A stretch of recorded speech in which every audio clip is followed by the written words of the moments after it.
KVN productions official announce பண்ணாங்க. ஜனநாயகன் திரைப்படத்தோட audio launch மலேசியாவில் டிசம்பர் 27 நடக்க போகிறதா. அது மிரட்டி விட போகிறாங்க. மலேசியாவே மிரற அளவுக்கு பார்த்தீங்கன்னா ஒரு பெரிய மாசான ஒரு ஆடியோ லான்ச் வந்து இப்போ பிளான் பண்ணியிருக்காங்க.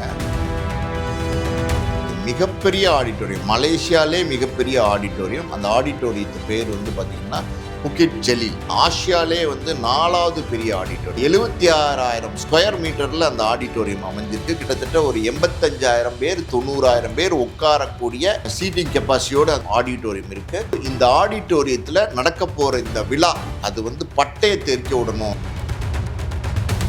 10 நாள்லேயே படம் ரிலீஸ் ஆக போகுது. அதனால் ட்ரைலரும் அன்றைக்கி தான் ரிலீஸ் பண்ண போகிறாங்க. ஸோ இந்த மலேசியாவில் நடக்க போகிற இந்த ஆடியோ ரிலீஸு இது வரைக்கும் பார்த்திங்கன்னா இந்திய சினிமாலே இப்படி ஒரு ஆடியோ ரிலீஸ் நடந்ததில்லை அப்படிங்கிற அளவுக்கு ஒரு மிக பிரம்மாண்டமான ஒரு ஆடியோ ரிலீஸாக அது பிளான் பண்ணியிருக்காங்க.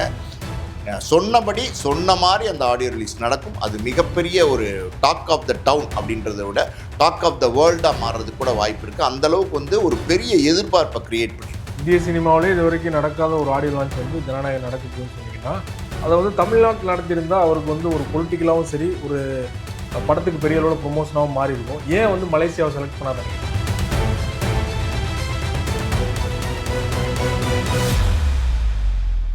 மீடியா சர்க்கிள் நேயர்களுக்கு வணக்கம். இன்றைக்கு நம்ம நேர்களுக்காக ஆஸ்கார் மூவிஸ் தயாரிப்பாளர் பாலாஜி பிரபு அவர்கள் நம்மோடு இருந்திருக்கிறார். அவரோடு பேசலாம். சார் வணக்கம். வணக்கம். ஜனநாயகன் திரைப்படத்தோட ஆடியோ லான்ச் நடைபெறுமா நடைபெறாது அப்படிங்கிற கேள்வி பலருக்கும் எழுந்தது.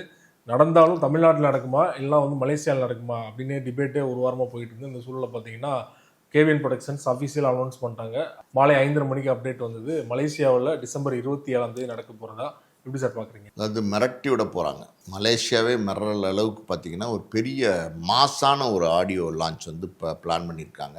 மலேசியா வந்து பார்த்திங்கன்னா அந்த ஏரியா வந்து மாலிக் அந்த டிஸ்ட்ரிபியூட்டர் தான் வாங்கியிருக்காரு. அவர் வந்து ரொம்ப பெரிய டிஸ்ட்ரிபியூட்டர். மலேசியாவில் பல முன்னணி படங்கள், அதாவது பிரபலமான நடிகர்கள் நடித்த படங்கள் எல்லாமே வாங்கி வெளியிடக்கூடிய ஒரு மிகப்பெரிய ஒரு டிஸ்ட்ரிபியூட்டர். சமீபத்தில் பார்த்திங்கன்னா கூலி படமும் பார்த்திங்கன்னா அவர் தான் மலேசியா உரிமம் வாங்கியிருந்தார். கூலி படத்தை பொறுத்த வரைக்கும் பார்த்திங்கன்னா படம் ரிலீஸ் ஆகிறதுக்கு 1 மாதத்துக்கு முன்னாடியே பலவிதமான ப்ரொமோஷன் ஸ்ட்ராட்டஜியை மலேசியாவில் பண்ணியிருந்தார். ஸோ இப்போ மலேசியாவில் நடக்கிற அந்த ஆடியோ வெளியீடு இருக்குது பார்த்திங்களா, அதை வந்து மாலிக்கிட்ட தான் வந்து கொடுத்துருக்காங்க அந்த பொறுப்பை. ஸோ அவர் வந்து மிக பிரம்மாண்டமான ஒரு விழாவாக அதை நடத்துறதுக்கு அது பிளான் பண்ணிகிட்டு இருக்காரு. ஸோ இது இப்போ பார்த்திங்கன்னா இப்போ ஒரு ப்ரொமோ ஒன்று விட்டுருக்காங்க, நீங்கள் பார்த்துருப்பீங்கன்னு நினைக்கிறேன். அதாவது மலேசியா மக்கள் எல்லாமே விஜயை வரவேற்று பேசுகிற மாதிரி, விஜய் அண்ணா எப்போ வரப்போகிறீங்க, உங்களை பார்த்தாலே போதும் அப்படிங்கிற மாதிரி மக்கள்கிட்டேருந்து எடுக்கப்பட்ட அந்த கிளிப்பிங்ஸ் வந்து தொகுத்து, அதுவும் இல்லாமல் விஜய் இந்த படத்தில் உள்ள கிளிப்பிங்ஸு, அந்த மாசான பாட்டு, அதாவது கச்சேரி தளபதி கச்சேரி அந்த பாட்டில் இருக்கிற கிளிப்பிங்ஸ் எல்லாம் சேர்த்து ஒரு மாசான ப்ரொமோ வந்து விட்டுருக்காங்க. ஸோ இந்த எப்படி சொல்லுது, ஆடியோ லான்ச் நடக்குமா நடக்காதா அப்படின்னா நடக்கும் அப்படிங்கிறது வந்து உறுதிப்படுத்திட்டாங்க. ஜனவரி 9 2026 படம் ரிலீஸ் ஆகுமா ஆகாதா அப்படின்னா அதுவும் ரிலீஸ் ஆகும் அப்படிங்கிறத நவம்பர் முதல் வாரத்திலே போஸ்டர் விட்டுட்டாங்க. அதுக்கப்புறம் பார்த்திங்கன்னா ஃபஸ்ட்டு சிங்கிள் விட்டுட்டாங்க. ஸோ இந்த ஆடியோ வெளியீட்டு நடக்கிற அந்த ஆடிட்டோரியம் இருக்குது பார்த்திங்களா, அது வந்து மிகப்பெரிய ஆடிட்டோரியம். மலேசியாலே மிகப்பெரிய ஆடிட்டோரியம். அந்த ஆடிட்டோரியத்து பேர் வந்து பார்த்திங்கன்னா புக்கிட் ஜெலீல். அந்த ஆடிட்டோரியம் வந்து மலேசியாவில் மிகப்பெரிய ஆடிட்டோரியம். அதே மாதிரி பார்த்திங்கன்னா ஆசியாலே வந்து 4வது பெரிய ஆடிட்டோரியம். அப்படின்னா எவ்வளோ பெரிய ஆடிட்டோரியம்னு பார்த்துக்குங்க. 76,000 ஸ்கொயர் மீட்டரில் அந்த ஆடிட்டோரியம் அமைஞ்சிருக்கு. கிட்டத்தட்ட ஒரு 85,000 பேர் 90,000 பேர் உட்காரக்கூடிய சீட்டிங் கெப்பாசிட்டியோடு அந்த ஆடிட்டோரியம் இருக்குது. ஸோ இந்த ஆடிட்டோரியத்தில் நடக்க போகிற இந்த விழா அது வந்து பட்டையை தெறிக்க விடணும், அதாவது கிளப்பணும், மாசாக வந்து ஒரு விழாவாக இருக்கும்னு பிளான் பண்ணியிருக்காங்க. விஜய் அதில் வந்து முக்கியமான ஒரு நபராக வந்து இருக்கிற தலைமை வந்து விஜய் தான். ஆனால் பார்த்திங்கன்னா இந்த படத்தில் நடித்த முக்கியமான நடிகர்களோடு சேர்த்து பல பாலிவுட் நடிகர்கள், தெலுங்கு நடிகர்கள், கன்னட நடிகர்கள், மலையாள நடிகர்கள் எல்லாருக்குமே அழைப்பு விடுத்திருக்கிறாங்க. முக்கியமான பிரபலமான பல நடிகர்கள், இந்திய சினிமாவை சார்ந்த நடிகர்கள் வந்து இதில் கலந்துக்க போகிறாங்க. இதில் வந்து மலேசியா மக்கள் மட்டும்தான் கலந்துக்க போகிறாங்களா அப்படின்னா மலேசியா மக்களும் கலந்துக்க போகிறாங்க. இந்த விழா அந்த ஆடியோ லான்ச்சில் கலந்துக்கிறதுக்காண்டி பார்த்திங்கன்னா நம்ம தமிழ்நாட்டிலேருந்து பல பேர் வந்து டிக்கெட் போட்டிருக்காங்க. இப்போ வந்து டிக்கெட் போட ஆரம்பிச்சிட்டாங்க மலேசியாவுக்கு அந்த ஆடியோ வெளியிட்டு போகிறதுக்கு. ஸோ வந்து உலகளவில் வந்து விஜயோட ரசிகர்கள் வந்து இந்த மலேசியாவில் இந்த விழாவை பார்க்கணும்னு ஆசைப்படுறாங்க. விஜயுடைய கடைசி படம் 69வது படம் அறிவிச்சதுனால இந்த படத்தில் ஒரு இந்த ஆடியோ ரிலீஸில் பார்த்தீங்கன்னா அந்த விஜய் நடித்த எல்லா படத்தினுடைய கிளிப்பிங்ஸு, மாசான சாங் கிளிப்பிங்ஸு, ஃபைட் கிளிப்பிங்ஸு, ஒவ்வொரு படத்துக்கும் ஒரு ஐடென்டிட்டி இருக்கும்ல, அந்த மாதிரி உள்ள காட்சிகளை சின்ன சின்ன துணுக்குகளாக வந்து கட் பண்ணி ஒரு தொகுப்பாக வந்து ஸ்க்ரீன் பண்ண போகிறாங்க. இது இல்லாமல் வந்து விஜய் அந்த ஆடிட்டோரியத்தில் பேச போகிறார். ஆனால் அங்கே மலேசியாவில் வந்து விஜய் அரசியல் பேசுவாரா அப்படின்னா 1-2 வரிகள் தான் மலேசியாவில் அரசியல் பேசுவார். முழுக்க முழுக்க அரசியல் பேச மாட்டார். இந்த படத்தை பற்றி தான் விஜய் பேசுவார் அப்படின்ற மாதிரி சொல்கிறாங்க. இன்னொரு பக்கம் பார்த்தீங்கன்னா அதனுடைய ட்ரைலர் அன்னைக்கு தான் வந்து ரிலீஸ் பண்ண போகிறாங்க, அந்த ஜனநாயகனுடைய ட்ரைலர். ஏன்னா அதுக்கப்புறம் பார்த்தீங்கன்னா ஒரு 10 நாள்லேயே படம் ரிலீஸ் ஆக போகுது. அதனால் ட்ரைலரும் அன்னைக்கு தான் ரிலீஸ் பண்ண போகிறாங்க. ஸோ இந்த மலேசியாவில் நடக்க போகிற இந்த ஆடியோ ரிலீஸு இது வரைக்கும் பார்த்தீங்கன்னா இந்திய சினிமாலே இப்படி ஒரு ஆடியோ ரிலீஸ் நடந்ததில்லை அப்படிங்கிற அளவுக்கு ஒரு மிக பிரம்மாண்டமான ஒரு ஆடியோ ரிலீஸ் அது பிளான் பண்ணியிருக்காங்க. சொன்னபடி சொன்ன மாதிரி அந்த ஆடியோ ரிலீஸ் நடக்கும். அது மிகப்பெரிய ஒரு டாக் ஆஃப் த டவுன் அப்படின்றத விட டாக் ஆஃப் த வேர்ல்டாக மாறுறதுக்கு கூட வாய்ப்பு இருக்குது. அந்த அளவுக்கு வந்து ஒரு பெரிய எதிர்பார்ப்பை கிரியேட் பண்ணிடும். இந்திய சினிமாவிலே இது வரைக்கும் நடக்காத ஒரு ஆடியோ லான்ச் வந்து ஜனநாயகம் நடக்க போகுதுன்னு சொன்னீங்கன்னா, அதை வந்து தமிழ்நாட்டில் நடத்தியிருந்தா அவருக்கு வந்து ஒரு பொலிட்டிக்கலாகவும் சரி, ஒரு படத்துக்கு பெரிய அளவில் ப்ரொமோஷனாகவும் மாறி இருக்கும். ஏன் வந்து மலேசியாவை செலக்ட் பண்ணார் நினைக்கிறீங்க? இல்லை இது வந்து ஆல்ரெடி பிளான்டு. இது வந்து பல மாதங்களுக்கு முன்னாடியே இந்த ஆடியோ வெளியீடு வந்து டிசம்பர் 27 மலேசியாவில் தான் நடத்தணும் அப்படின்றது வந்து ஆல்ரெடி பிளான் பண்ண. கரூர் சம்பவத்துக்கு முன்னாடியே இது வந்து முடிவு பண்ணிட்டாங்க. ஸோ அதுவும் இல்லாமல் பார்த்தீங்கன்னா நீங்கள் கேட்டீங்க இங்கேயே வந்து தமிழ்நாட்டில் ஏன் அதை நடத்தியிருக்க கூடாது அப்படின்னா, தமிழ்நாட்டில் வந்து நடத்தியிருக்கலாம், அதுக்கான வாய்ப்புகள் இருக்குது. ஆனால் வந்து பெரிய ஸ்டேடியம் வந்து வேணும். நான் சொன்ன மாதிரி ஒரு 90,000 பேர் 1,00,000 பேர் உட்காரக்கூடிய கெப்பாசிட்டி உள்ள ஒரு பெரிய ஸ்டேடியம் ஒன்று வேணும். அந்த மாசான ஸ்டேடியத்தை கரெக்டாக கண்ட்ரோல் பண்ணி அந்த க்ரௌடெல்லாம் வந்து கரெக்டாக ஒருங்கிணைச்சு வரப்போகிறது எல்லாமே கரெக்டாக பண்ணணும் அப்படின்னா அதுக்கு சரியான ஆள் வந்து மாலிக். அதாவது வந்து மலேசியாலே வந்து மிகப்பெரிய ஒரு பிரபலமாக இருக்கிறதுனால எல்லா ஆளுமையும் அவர்கிட்ட இருக்குது. சொல்லப்போனால் மலேசியன் கவர்மெண்ட்டில் உள்ள முக்கியமான மினிஸ்டர்ஸ்லாம் இவருக்கு நெருங்கிய தொடர்பில் இருக்கிறவனால அதனால் அதை கரெக்டாக ஆர்கனைஸ் பண்ணுவார் அப்படின்ற ஒரு பேச்சு இருக்குது. ரெண்டாவது பார்த்திங்கன்னா இங்கே தமிழ்நாட்டை பொறுத்த வரைக்கும் பார்த்திங்கன்னா இந்த ஆடியோ வெளியிட்ட ஒருவேளை இங்கே நடத்துகிற மாதிரி இருந்து நடத்தி அங்கே ஏதாவது தள்ளுமுள்ள ஆச்சுன்னா மறுபடியும் பிரச்சனை வரும். ஏன்னா இப்போ வந்து ரிலீஸ்க்கு 10 நாளைக்கு முன்னாடி நடக்கிற ஒரு ஆடியோ ரிலீஸாக இருக்குது. ஸோ ஏதாவது அசம்பாவிதங்கள் எதுவும் நடந்துடக்கூடாது, திட்டமிட்டு ஏதாவது நடந்துடக்கூடாது அப்படிங்கிற ஒரு பயம் கவனம் வந்து இருக்குது. இந்த கரூர் சம்பவத்துக்கு அப்புறம் பார்த்தீங்கன்னா விஜய் கிட்டத்தட்ட ஒரு 40 பேர் கொண்ட குழுவை அமைச்சிருக்கிறாரு. அவர் பரப்புரைக்கு அடுத்து மறுபடியும் வந்து அனுமதி கேட்டுக்காரு. காரணம் என்னென்னா அந்த குழு இனிமேல் எல்லாத்தையும் கவனிக்க போகிறாங்க. இந்த புஷ்யானந்த், ஆதவ் அர்ஜுனா, இந்த நிர்மல் குமார், இப்படி ஒரு 10 பேர் 20 பேரை மட்டும் நம்பி இல்லாமல் ஒரு குழுவாகவே அமைச்சு விஜய் போகிற இடங்கள்ல எல்லாம் அதை வந்து சரியாக ஆர்கனைஸ் பண்ணி ப்ராப்பராக அந்த பரப்புரை மாநாடு இனி அடுத்தடுத்து பிரச்சாரங்கள்லாம் இருக்கு இல்லையா. ஸோ அப்படி இருக்கும்போது போகிற இடத்துல இனிமே இந்த அசம்பாவிதமும் நடந்துடக்கூடாதுனால கவனமாக விஜய் வந்து பல விஷயங்களை செய்கிறாரு. அது இந்த கரூர் சம்பவத்துக்கு அப்புறம் பார்த்தீங்கன்னா மறுபடியும் எந்த காலத்திலும் எந்த சூழ்நிலையும் இப்படி அசம்பாவிதம் நடந்துடக்கூடாதுங்கிறதுல வந்து விஜய் ரொம்ப கவனமாக இருக்காருன்னு சொல்கிறாங்க. அதனால் இங்கே ஆடியோ ரிலீஸ் பண்ணுறதை விட்டுட்டு அங்கே பண்ணுறது தான் பெட்டர்னு பிளான் பண்ணது, முன்னாடியே பிளான் பண்ணது தான். அது இல்லாமல் இங்கே பண்ணலாமா, இன்னொரு விழாவும் இங்கே வைக்கலாமா அப்படின்னா அது வேணான்னு தவிர்த்துட்டாங்க.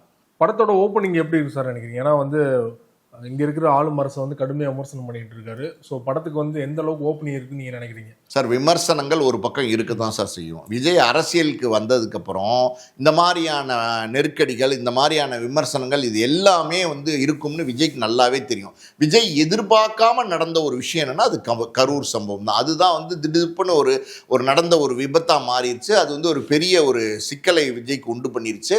ஸோ அதுக்கப்புறம் நான் சொன்ன மாதிரி விஜய் வந்து அதுக்கப்புறம் முழுக்க வந்து இந்த மாதிரியான விஷயங்கள் நடந்துடக்கூடாதுங்கிறத ரொம்ப கவனமாக இருக்காரு. ஸோ இந்த படத்தை பொறுத்த வரைக்கும் பார்த்தீங்கன்னா ஜனவரி 9, 2026 பொங்கலுக்கு தான் இது ரிலீஸ் ஆகுது. ஜனவரி 14, 2026 வந்து பராசக்தி படம் ரிலீஸ் ஆகுது. ஸோ இதுக்குள்ள அரசியல் இருக்கா அப்படின்னா அரசியல் இருக்குது, அது எல்லாருக்குமே தெரிஞ்ச விஷயந்தான். ஸோ அப்படி இருக்கும்போது இந்த 5 நாளைக்குள்ள ஒரு கலெக்ஷன் இருக்குது பார்த்தீங்களா, அது வந்து பெரிய மாசான கலெக்ஷனாக இருக்கும். 9லேருந்து 13 வரைக்கும் 5 நாளில் அந்த ஜனநாயகன் பண்ண போகிற கலெக்ஷனே வேறு மாதிரியான கலெக்ஷனாக இருக்கும். இந்த சிக்கல் இது வந்து தமிழ்நாட்டில் மட்டும்தான். இது மற்ற மாநிலங்களில் கிடையாது. இப்போ விஜய்க்கு கேரளாவில் ஒரு பெரிய வரவேற்பு இருக்குது, அதே மாதிரி ஆந்திராவில் ஒரு பெரிய வரவேற்பு இருக்குது. இது ஹிந்தியில் பாம்பேயில் கூட படங்கள் ரொம்ப நல்லா ஓடுது இப்போ விஜய்க்கு. ஸோ இப்படி இருக்கும்போது விஜய்யுடைய படங்கள் இன்றைக்கி யூனிவர்சலாக எல்லாருமே பார்க்க ஆரம்பிச்சாங்க. உலக அளவில் இருக்கிற தமிழர்கள் பெரிய வரவேற்பு கொடுக்கறதுக்கு தயாராக இருக்காங்க. காரணம் என்னென்னா, இது கடைசி படமாக இருக்கிறதுனால எல்லாருமே இந்த படம் எப்படி இருக்கும்னு பார்க்குறதுக்கு ஆர்வமாக இருக்காங்க. இன்னும் ஒரு படி மேலே சொல்லணும் அப்படின்னா, இந்த படத்தை பொதுமக்கள் மட்டும் இல்லாமல், ரசிகர்கள் மட்டும் இல்லாமல், இதை வந்து முக்கியமான பல பிரபலங்கள் பார்க்குறதுக்கு விருப்பப்படுறாங்க. அதாவது அரசியல் தலைவர்கள் இந்திய லெவலில், தமிழ்நாட்டில் இந்திய லெவலில் உள்ள அரசியல் தலைவர்கள் எல்லாமே இந்த படம் எப்படிப்பட்ட படமாக இருக்கும் அப்படிங்கிற ஒரு ஆர்வத்தை கிரியேட் பண்ணியிருக்கு. அவங்கெல்லாம் கூட இந்த படத்தை பார்க்கணும்னு ஆசைப்பட்றாங்க. ஸோ மொத்தத்தில் இந்த கலெக்ஷன் அப்படிங்கிறது வந்து நிச்சயமாக பெரிய லெவலில் இருக்கும். விஜயனுடைய கடைசி படமாக இருக்கிறதுனால இந்த படத்தினால வந்து இது எதுவுமே தடைபடாதா? பராசக்தி படத்தினால விஜயனுடைய இந்த கலெக்ஷன் குறையுமா அப்படின்னா கொஞ்சம் டிராப் ஆக தான் செய்யும். ஆனால் அது பெரிதளவில் பாதிப்பை கொடுக்குமா அப்படின்னா பாதிப்பை கொடுக்கறதுக்கு வாய்ப்பே இல்லை. காரணம் என்னென்னா, விஜய் படத்துக்கெலாம் பார்த்தீங்கன்னா ஒரு 5 நாள் ஃபுல்லாக பக்காவாக இருந்தாலே போதும். அது இல்லாமல் பார்த்தீங்கன்னா பராசக்தி வந்து ஜனவரி 14 வந்தால் கூட விஜயினுடைய படங்கள் ஓடிக்கிட்டு இருக்க அந்த தேட்டர் அது அப்படியே தான் கண்டினியூ ஆக போகுது. அதனால் வந்து பொங்கலுக்கும் வந்து அதனுடைய கலெக்ஷன் தொடர்ந்து இருக்க தான் போகுது. மிகப்பெரிய வெற்றி அப்படின்னா அதனுடைய கலெக்ஷனே வேறு மாதிரி இருக்கும். அதை நம்ம இப்போ சொல்ல முடியாது. படம் அது நிச்சயமாக நல்ல படமாக இருக்கும் அப்படிங்கிறாங்க. காரணம் என்னென்னா, விஜய் வந்து முழுக்க இந்த படத்தை வெற்றி படமாக்கணுன்றதுக்காண்டி முழு உழைப்பை போட்டிருக்காரு. நீங்கள் ஹெச் வினோத்தை பொறுத்த வரைக்கும் பார்த்தீங்கன்னா, இது ரீமேக் படம் தான். பவன் கேசரி அந்த பாலையா நடித்த படத்தினுடைய ரீமேக் தான். அந்த கருவை உருவிட்டு இது தமிழ்நாட்டுக்கு ஏற்ற மாதிரி பண்ணியிருக்காங்க. முழுக்க அதோட ரீமேக் இல்லை, முழுக்க அதனுடைய ரீமேக் இல்லை. அதனுடைய கதை கருன்னு ஒன்று இருக்கும்ல, அந்த கதை களத்தை மட்டும் உள்ளே வச்சுக்கிட்டு இதுக்குள்ளே வந்து விஜய் வந்து அரசியலும் பேசியிருக்கிறார் இந்த படத்தை பொறுத்த வரைக்கும். அதனால் வந்து இது வந்து முழுக்க அரசியல் படமா அப்படின்னா அதுவும் கிடையாது. இது வந்து முழுக்க விஜயோட பஞ்ச் டைலாக்கு, விஜயோட ஃபைட்டு, டான்ஸு, அதாவது மாசான விஜயோட படத்தில் இருக்கும் இல்லையா, ஒரு என்டர்டெயின்மெண்ட் படம். விஜயோட படம் பல படங்கள் இருக்கும், அந்த மாதிரியான ஒரு என்டர்டெயின்மெண்ட் படமாக தான் இருக்கும். ஸோ அதை வந்து விஜய் நிச்சயமாக மிஸ் பண்ணியிருக்க மாட்டார். இயக்குனர் ஹெச் வினோத்தும் பார்த்தீங்கன்னா, அவர் ரீமேக் படமாக இருந்தால் கூட ரொம்ப பிரமாதமாக அவருடைய திறமையை அந்த படத்தில் காமிச்சு எடுத்திருப்பார். ஸோ இதுக்கு உதாரணமாக நம்ம சொல்லணும்னு வச்சுக்கோங்களேன், இந்த நேர்கொண்ட பார்வை அதுவே ஒரு ரீமேக் படம் தான், அமிதாப் பச்சன் நடித்த படம். அதை வந்து நேர்கொண்ட பார்வைன்னு அஜித்தை வச்சு எடுக்கும்போது அது வேற ஒரு படம் மாதிரியே இருக்கும். நீங்கள் அந்த படத்தை பார்க்கலன்னா இது வேற படம் மாதிரியே இருக்கும் மொத்தமாகவே. அந்த மாதிரி வந்து படத்தை பண்ணியிருந்தார். ஸோ மொத்தத்தில் இது அனிருத் மியூசிக்கு அது ஒரு ஃபர்ஸ்ட் சிங்கிள் வந்துருச்சு. அதில் வந்து இதுலேயே ஒரு பாட்டு வந்து நினைக்கிறேன் அந்த டீசர்லேயே. ஆமாம், டீசர்லேயே ஒரு பாட்டை வந்து காமிச்சிருக்கிறாங்க. ஸோ மொத்தத்தில் பார்த்தீங்கன்னா இது மிகப்பெரிய ஒரு பேங் பண்ணுற ஒரு படமாக இருக்கும் சார். அதில் எந்த சந்தேகம் கிடையாது சார். ஆடியோ லான்ச் அனௌன்ஸ்மெண்ட் டீசர்லேயே பார்த்தீங்கன்னா நிறைய மலேசிய ரசிகர்கள்லாம் விஜயோட பேசினாங்க. அதில் பார்த்தீங்கன்னா குறிப்பாக பலரும் சொல்கிறது, ஏன் வந்து நடிப்பை விட்டு போகிறாரு அப்படின்னு பலருமே கண்ணீர் விட்டு அதில் பேசிட்டு நீங்களும் பார்த்துருப்பீங்க. ஸோ விஜய் அவருடைய முடிவை மாற்றுவார்னு நினைக்கிறீங்களா? இல்லை, விஜயோடைய முடிவை மாற்றுவாரா மாற்ற மாட்டாரான்னு நம்ம இப்போ சொல்ல முடியாது. எல்லாமே இல்லை, எலெக்ஷன் ரிசல்ட்டை பொறுத்து மாற்றுவாரா, இல்லை எலெக்ஷன் ரிசல்ட் நல்லா வந்தால் கூட மாற்றுவாரா, இதெல்லாம் நம்ம இப்போ எதுவுமே சொல்ல முடியாது. எல்லாமே காலத்தின் கட்டாயம் சார். ஒரு 4-5 வருஷம் கழித்து மறுபடியும் ஒரு படம் நடிக்கலாமேன்னு நினைக்கலாம். ஏன்னா வந்து விஜய் பொறுத்த வரைக்கும் சினிமாவை நேசித்து வந்தவர். சினிமாவை நேசித்து வந்ததுனால தான் எத்தனையோ விமர்சனங்கள் இருந்துச்சு. நாளைய தீர்ப்பு படம் நடிக்கும்போது, ரசிகன் படம்லாம் நடிக்கும்போது நிறைய விமர்சனங்கள் இருந்துச்சு.